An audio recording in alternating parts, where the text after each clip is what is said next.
Megalópolis é um dos projetos mais ambiciosos da carreira do Francis Ford Coppola. Esse filme está interessado em debater o declínio do Império Estadunidense e a indústria hollywoodiana. E para isso ele usa um paralelo com a própria história do Império Romano. Megalópolis acompanha a jornada de César Catalina, um inventor genial que percebe como a sua civilização está à beira do colapso. Assim ele pretende reconstruir a cidade de Nova Roma, usando um material transformador chamado Megalon. Mas para que ele consiga atingir a sua utopia tecnológica, ele precisa ir contra a elite, os políticos e a mídia. Tudo isso com a ajuda de Júlia, a filha do prefeito Cícero, que, obviamente, odeia essa ideia. Se você for considerar que todos os obstáculos que o Coppola teve para realizar esse filme, é mais do que compreensível ele querer realmente trazer a visão dele do que seria uma utopia fora desse sistema econômico estadunidense e estender essa ideia também para o sistema hollywoodiano de cinema. E aqui ele quer debater essa forma como o lucro sempre vai ser priorizado no lugar da criatividade. Tudo isso por conta do monopólio dos mesmos estúdios conservadores que você está imaginando aí, que só prezam por repetição de fórmula e nunca querem se arriscar em nada novo. Esse conceito geral de utopia é sempre uma coisa meio frágil porque a maioria das interpretações costuma imaginar um mundo no qual conflito não existe. Isso é uma coisa que já foi várias vezes atribuído erroneamente a Star Trek, porque todo mundo acha que Star Trek é um mundo de utopia onde tudo é perfeito, não tem conflito nem nada. Mas o que eles têm ali basicamente é mais uma sociedade que é igualitária porque abandonou alguns conceitos individualistas do passado. A diferença mesmo é que na série os conflitos são geralmente resolvidos por diálogos e eles deixam a força bruta mais como um último recurso ali. Uma coisa que vai variar de acordo com qual Star Trek você está falando, porque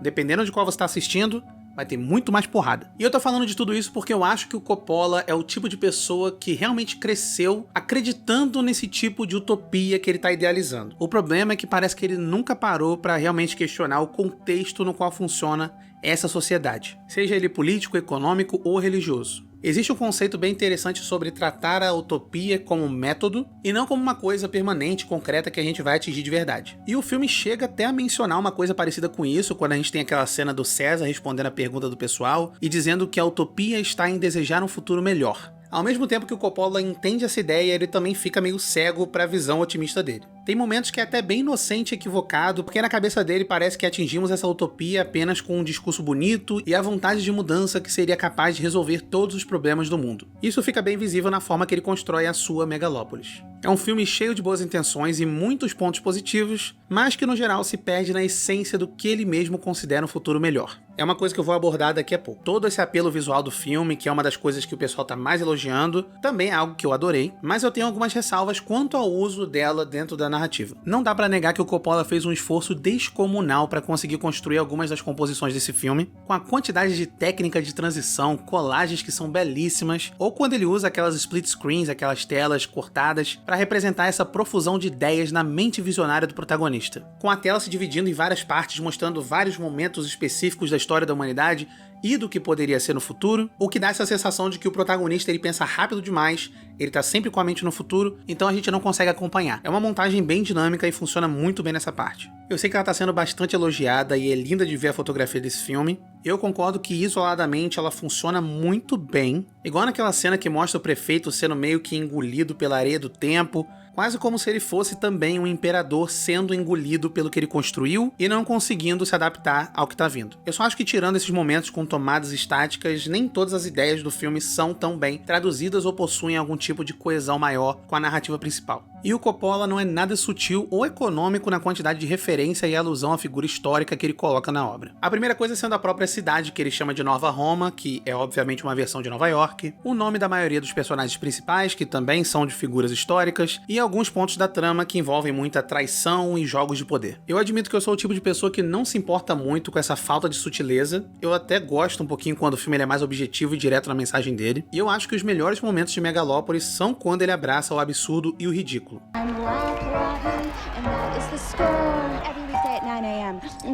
Nessas partes, pra mim, é onde o filme consegue até construir uma crítica muito mais consistente. Isso acontece bastante através da personagem do Shia LaBeouf, que tá sempre envolvido ali com algum tipo de discurso ou símbolo neofascista. Tem até um momento que ele fala aquela frase do "não pise em mim", então o filme não tem nenhuma sutileza nesse caso, a crítica dele tá bem óbvia, e também tem toda aquela sequência da Júlia perseguindo o César com o carro dela, e essa é uma das minhas cenas favoritas porque a gente consegue ver aquelas estátuas em ruína, representando a decadência do sistema e desses símbolos americanos de justiça imoral. Normalmente eu gosto muito desse comentário mais explícito, principalmente quando ele tá vindo junto com um apelo visual impactante. Mas tem alguns momentos ali em que o Megalópolis meio que quer pegar na mão do espectador e explicar algumas coisas de forma bem didática, o que fica cansativo. Seja com vários interlúdios com frases esculpidas em mármore, ou a narração tediosa e redundante da personagem do Lawrence Fishburne. Where stands the Colosseum, so stands Rome.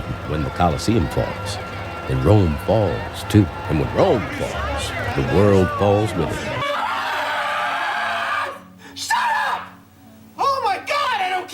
Quando você tira essa camada de metáfora do filme, não sobra muito enredo pra debater. Mas pelo menos os visuais e os personagens mantêm essa abordagem mais teatral do Coppola, que eu gosto bastante. O filme trabalha muito com uma artificialidade, uma caricatura dos personagens, o que a gente consegue ver muito ali no personagem do Adam Driver, que faz o protagonista. Ele tem muitos trejeitos mais excêntricos, ele vive sorrindo, e dá pra ver que o ator espelhou muito da personalidade do personagem dele no próprio Coppola. Por um lado, isso é uma questão de metalinguagem que pode ser interessante para algumas pessoas, mas por outro, é um nível de vaidade absurda considerando como Coppola trata esse personagem como um gênio incompreendido que não consegue seguir em frente porque todo mundo é malvado com ele. Tem algumas pessoas que apareceram ali no elenco e eu nem fazia ideia que participavam, alguns veteranos como John Voight e o Dustin Hoffman, só que nada disso importa porque o que eu quero ver é a Aubrey Plaza. Ela tá se divertindo muito porque ela tá fazendo uma repórter sensacionalista que só quer causar o caos em cada cena que ela aparece. Mas o maior desperdício de personagem na história é da própria Julia, que é a coadjuvante interesse amoroso do protagonista, que também é a filha do prefeito, interpretada pela Nathalie Emmanuel. A relação dela com César até que recebe bastante espaço, mas esse é o núcleo dramático menos interessante do filme, o que é um problema porque esse deveria ser o coração da obra. Sem contar essa forma como a Julia precisa representar uma figura de enorme importância para o César, mas quando isso precisa ser colocado à prova, é muito difícil de você realmente acreditar na dinâmica entre eles. Então no começo essa conexão entre a Julia e o César é algo que é muito mais pragmático e a gente tem que acreditar que há um peso nessa relação. A gente não sente ela, mas o filme diz que tá lá. Eu comecei esse vídeo falando que o Coppola é uma pessoa bem ambiciosa, uma pessoa que gosta de arriscar. Então se você conhece os projetos dele como Apocalipse Now, que foi um inferno de bastidores, ou se você sabe a quantidade de caminhão de dinheiro que ele despejou no filme O Fundo do Coração, então independente do que você acha sobre o Coppola, ele é uma pessoa que tem uma visão e ele vai fazer de tudo para realizar. No geral, eu gosto do Megalópolis como uma ideia do que pode ser feito no cinema. É uma expressão bem crua e genuína de um diretor entregando tudo o que ele acredita. Ele trata a arte como se fosse uma necessidade humana, e o Coppola imagina o futuro com um otimismo inabalável. Mas o meu problema com Megalópolis, e porque eu considero ele um épico equivocado, está na forma como ele esconde nessa camada de idealismo uma ideologia bem mais conservadora e individualista através do protagonista. Infelizmente eu vou ter que me repetir aqui, mas mais uma vez eu vou ter que falar sobre Matrix Resurrections. Outra vez? Matrix Resurrections. E eu não tô fazendo essa comparação à toa porque os dois filmes têm sim alguns paralelos, sejam visuais ou temáticos. Os dois debatem esse conceito da arte em contraste com a indústria. Enquanto a utopia do Coppola ela se faz através de uma destruição e reconstrução total do universo, a Lana Wachowski, a diretora do Resurrections, ela vê muito mais uma necessidade na restauração do antigo e na construção do novo que funcione para todos igualmente. Não é questão de ter apenas um gênio incompreendido que sabe todas as respostas para o futuro da sociedade e da população. É por isso que quando eu terminei Megalópolis eu tive uma sensação de que, na verdade, a visão do Coppola era até um pouco inocente e cínica, sem contar que ela é muito limitadora na forma que ele expressa a necessidade por mudança, que o Coppola vê como algo que deve ser respondido por um indivíduo excepcional, enquanto Matrix Resurrections é uma resposta a esse tipo de ideia, e ele vê a salvação de um mundo que está em declínio através do esforço coletivo. É um filme que tem muito mais esperança nas pessoas que conseguem se unir e resolver os seus problemas, ainda que elas sejam oprimidas por um sistema muito mais poderoso que elas. What are you doing? Volunteering. I need 2 more. You were born with the option to be what you want to be and must. It's the biggest piece of dog shit that I have ever heard. Muito dessa visão do Coppola acaba se confirmando no texto que fecha o longa. Isso aqui não chega a ser um spoiler importante do filme, mas é uma coisa que eu vou ter que mencionar porque isso vai ser relevante pro meu ponto. O final do filme é o tipo de coisa que você espera de alguém que tá vendendo um conceito subjetivo e super abstrato como liberdade de expressão e criatividade, mas todas as respostas que ele tem para uma futura civilização avançada são feitas por uma ótica estadunidense. E assim a imagem final do filme é uma mensagem que deveria servir para toda a humanidade, mas é basicamente uma releitura do Juramento à Bandeira dos Estados Unidos. Mesmo com todos os problemas que eu tive com o enredo ou com o debate que eu achei mal aproveitado, Megalópolis é uma experiência que você não vê todos os dias e eu valorizo o risco que o diretor tomou. Eu respeito demais essa proposta geral que o Coppola trouxe para esse seu filme, que é um projeto de paixão. Assim como eu adorei o elenco e os visuais, que já valem a pena sozinhos assistir esse filme. Mas uma coisa que eu não consigo respeitar é a forma que o Coppola executa algumas das suas ideias e traz uma versão de utopia bem preguiçosa e conservadora, ainda mais considerando a crítica que ele mesmo tentou fazer. Enjoy the show.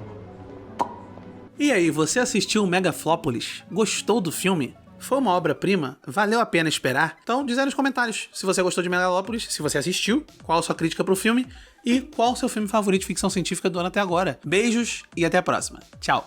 Lindos.